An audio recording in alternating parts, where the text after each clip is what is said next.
I've gotten a handful of emails. Some of you are kind of worried about the final paper. And for some of you, I know you haven't taken a lot of university or college classes. And so it may seem like a rather foreboding kind of assignment, but really it's not that hard. It's not that big a deal. You can do this.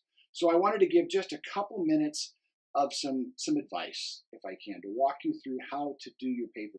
Maybe you've already started, and if you have, and if you don't really need my advice, that's fine too.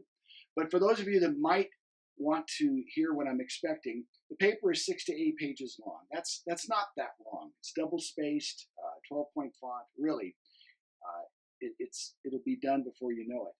Pick a topic, either from one of the 7 sections in the Grudem text,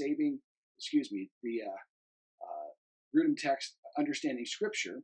One of those topics, there was one on archaeology, one on Greek and Hebrew, one on the reliability of the manuscripts, one on genre and those kinds of things. So you pick one of those, or you can simply select as a topic some of the issues or discussion points from Glenn Powell's book, Saving the Bible from Ourselves. Select something that interests you, something that really jumped at you, that really resonated with you during your readings and during the discussion and during the time that we had this class. And then narrow it down, because 6 pages, 7 pages will be done before you know it. So just a real short little portion that really impacted you. So if I could tell you really simply how a paper would look, it would be, number 1, tell me what you're going to say. Introduce the topic. Number 2, say it, backing it up with references, with even some quotes or other sources. And then number 3, tell me why you said it, the summary or the conclusion, which tells me why it's important, and ends with some kind of a passion, to be honest with you. Now, this is a college class. It's not English composition. So on the one hand, I'm not trying to teach you all of the components of English grammar, but I have to say, for a college class, we would expect the grammar, punctuation, capitalization, spelling. And by the way, don't just depend on spell check, especially with theological terms. Sometimes spell check doesn't know what the word is. So you may need to look beyond just spell check. It needs to be good. It needs to be as good as you can do under the circumstances. We're not expecting this to be a doctoral dissertation, but I'm not expecting it to be something that you would tweet either, okay? Quite honestly.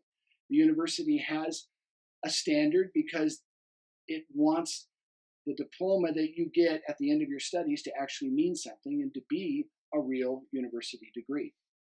So that's important. What's not as important is the writing style. Now, the university uses the Turabian style. There's also the APA style, the Chicago APA, MLA, some of these other, you'll hear these words. All that means is just how a source is cited, how a footnote or an endnote is written, and how a bibliography has the entry. That's really about all that it is. And I have to be honest with you, while you're supposed to follow the university's format, that's not as big a deal to me. That's not as important to me as the content of what you're saying.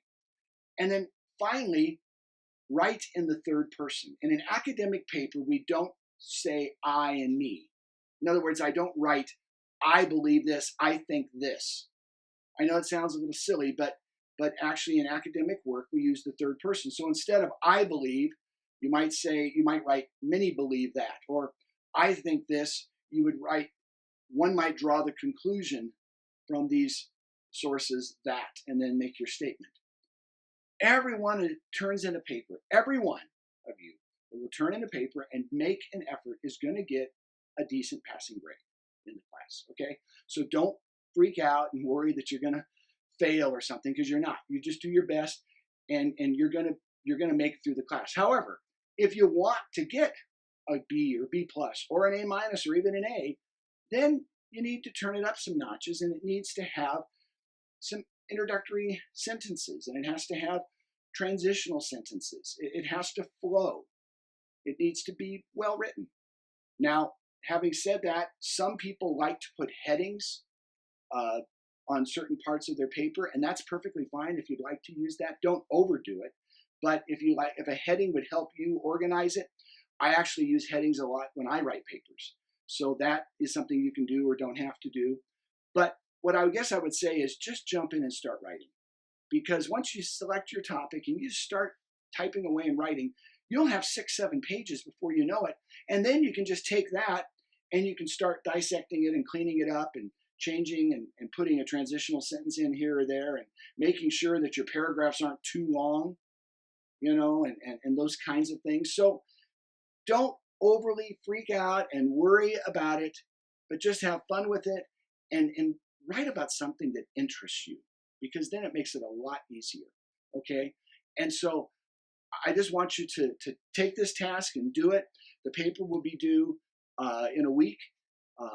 We said next Sunday night at 11:59. If some of you are having a real hard time and need a few extra days, I'm open to that as well.